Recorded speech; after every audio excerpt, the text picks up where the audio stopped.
բոլորը հասկանում են, որ եթե դու լավ ես սովորում, ուրեմն լավ պիտի ապրես։ Այ եթե այդ բանը իմ մոտ փոքր ժամանակից է եկել, իմ papaս էլ էր ասում, որ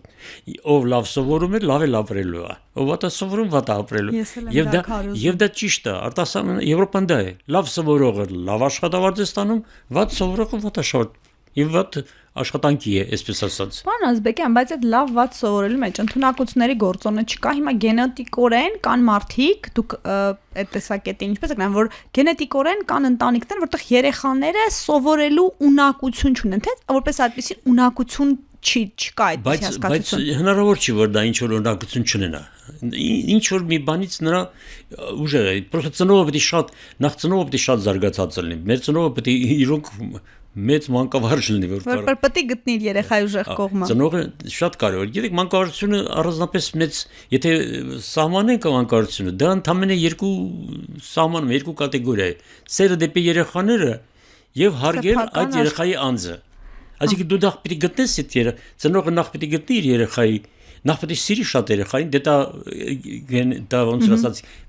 կենսաբանությունը դա ոչ մի խնդրեմ չկա այդտեղ, բայց հարգի նրա անձը, այսինքն գտնի նրա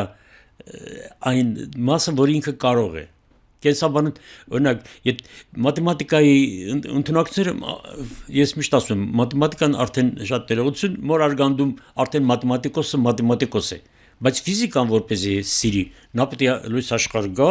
նայի, զարմանա եւ սկսի հարցեր տալ, ինչու սա այսպես։ Ուզում ասեմ, որ եթե ծնողը կարողանա այդ փոքրիկ ծնողը պետք է շատ լավ մանկավարժ լինի, ծնողներին պետք է դաստիարակել իմիջիայլոց։ Մի ժամանակ տղար ծնողների ծնողավարություն, այո։ Նա կարողանա գտնի իրան երեխայի ընդունակությունների տիրույթը ոնց որ ասած։ Արդյոք երաժիշտ է դառնալու, ասմունքող է դառնալու, չգիտեմ ինչ, մաթեմատիկոս, ֆիզիկոս, թե քիմիկոս։ Դա դժվար հարց է, դա հարցերի հարցն է։ Իրոք ծնողների վիճակը խալվելու իրավունք էլ չկա, որտեղ արդյունքները հետո են երևում փոխել չի լինում։ Ես որպես ֆիզիկոս կինս էլ մաթեմատիկոս, մենք աշխատում ենք ֆիզմատ դպրոցում շատ երկար տարիներ, դե պարզը մեր երեխաները երկուսն էլ ավարտեցին ֆիզֆակը, մեր ժամանակ ֆիզֆակն էր համար առաջինը համարվում, բժշկականը շատ թանկ էր, այսպես ասենք։ Հիմա էլ է շատ հարգելի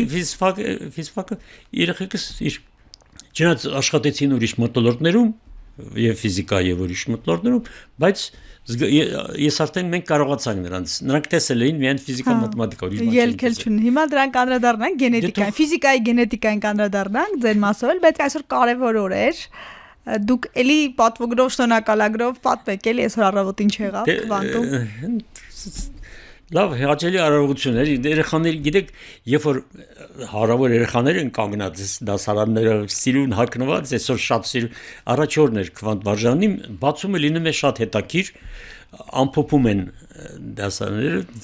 պարգևատրել լավագույն աշակերտին, լավագույն օլիմպիական հաղթողին, լավագույն մաթեմատիկոսին։ Մի խոսքով ես վերել եմ, ինձ էլ պարգևատրել էին, ուրա, այս տարվա լավագույն օլիմպիական ղեկավար։ Հրաշալի է։ Դա ինձ համար դա առանձնապես բան չէր, բայց ես շատ գոհ եմ, ես իրոք շատ հաճույքով եմ աշխատում այդ կոլեկտիվում, պետք է ասել Քվանտը մի երևի լավագույնն է բոլոր ինչքան ես աշխատել եմ կոլեկտիվում, իսկ ես աշխատել եմ 61 թվականից տարբեր դպրոցներում։ Նույնիսկ բանվորագյուղ, ուրեմն առաջի տարին գյուղական դպրոցում, երկրորդ տարին ինձ տեղափոխեցին որպես լավուսիչ կենտրոնական դպրոց շրջանային, այդ հարևոր Շամփորի շրջանն էր։ Այնտեղ բանակում ես աշխատեցի երեկոյան դպրոց։ Բայց դուք ասացիք, որ ձեր ուսուցչական կարիերան երկրորդ դասարանից եք սկսել։ Երկրորդ դասարանում այդ երեխաներին դա շատ հետաքրքիր էր պարզապես։ Բայց իրոք, գիտեք, թույլ երեխային սովորեցնել,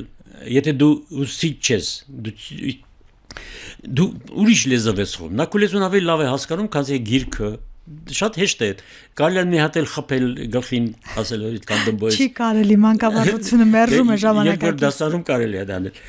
Դե որպես քոնկերնա, կոմոտիկ ընկերնա, քունստանին նստում է, բայց չի կարողանում այս սանտեր մաթեմատիկայի հասարակ խնդիրները լուծել։ Եվ դա դու կարող ես պարզ լեզվով խոսել։ Եվ այդտեղից էլ ինձ մոտ միշտ ես միշտ գերազանցիկ եմ եղել, լուրջ եմ եղել, ոնց որ օրինակ էլի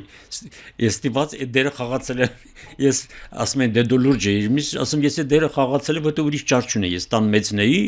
6 երեխա էինք եւ ես պետք է օրինակ ծառայի, որ այնպեսով էտել է մանկարությունից, որ դու պետք է ստիպված չարություն չանես։ Ես չարություն չի անում, իմ փոքր եղբայրս իհարկե չարություն էր անում, բնականաբար։ Ձեր հայրն էլ ուսուցիչ էր մաթեմատիկայի, այլընտրանք չունեիք քան։ Այլընտրանք չունեիք, այդպես լուրջ մնաց եւ այդպես հետո աշխատեցի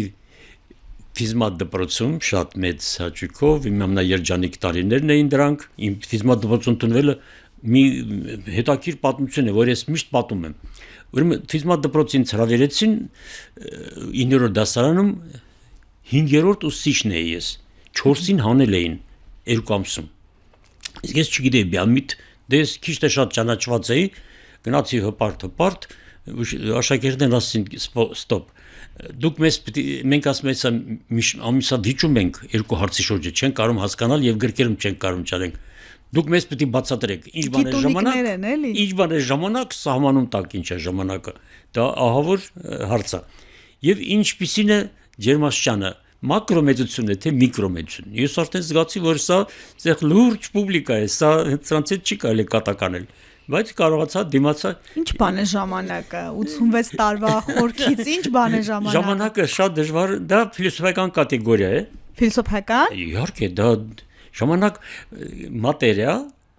մատերիան գոյություն երկու ձևով։ Տարածություն եւ ժամանակ։ Ժամանակը մատերիայի գոյաձևն է։ Դրանք սահմանելը շատ դժվար է։ Դա պետք է երկար կարելի է մի հատոր գրել, բայց հետո վերջում չհասկանալ ինչ բան է ժամանակ։ Նույնն էլ գիրք կար ջերմաստիճան, մեծ գիրք էր ջերմաստիճան, ինչ բան է ջերմաստիճան։ Տարբեր ժամանակ դա տարբեր էվոլյուցիա է ապրել։ Վերջ-վերջո հասկացել են։ Դե պարզ է ջերմաստիճանը ֆիզիկական մեծություն է, որը մտցրել են ֆիզիկոսները այս երևույթը նկարագրելու համար, բայց ինչպես դա սահմանել, շատ դժվար է արդեն։ Հետագայում կամաց բյուրեղացավ այդ գաղափարը փոքր երեխաների համար ամենապարզն է եւ ամենահասկանալի։ Տաքացման աստիճան, տաքա սառն հասկանալի է, տաքա նշանակում է ինչ որ բան շատ է, սառը նշանակում է այդ բանը քիչ է։ Բայց արդեն երբ որ սկսում ես ջերմադինամիկայի մեջ մտնել, արդեն սկսում ես հասկանալ, որ դա մի ահավոր հրաշք մեծություն է, ես միշտ ասում, դա ամենահրաշք մեծությունն է։ Ֆիզիկա ջերմաստիճանը չի կարող դուք Եթե պետք է ես սահմանեմ, բայց դա դժվար է դա հետաքրքիր լինի։ Չէ, ինձ ժամանակն է հետաքրքիր, որովհետեւ դա ջերմադինամիկան ամենակարևոր պարամետրն է, ամենակարևոր մեծությունն է։ Ժամանակն է հետաքրքիր, որովհետեւ մեր նախորդ հյուրերից մեկը ասաց, որ ինքը 506 տարեկան է, ասաց, որովհետեւ ես այլ դիտակետից եմ ժամանակին նայում, որովհետեւ ապրումներ կան, որ ինձ շատ երկարացնում են իմ կյանքը ու ուրիշ չափման մեջ եմ, Դա էմոցիաներ են, դա երևի ապրումներ են, չգիտեմ։ Գիտեք ինչն եմ ուզում։ Ես չեմ նկատում ժամանակի փոփոխման արագությունը, չնայած հարաբերության տեսության ժամանակն էլ է կախված ինչ որ բաներից։ Արագությունից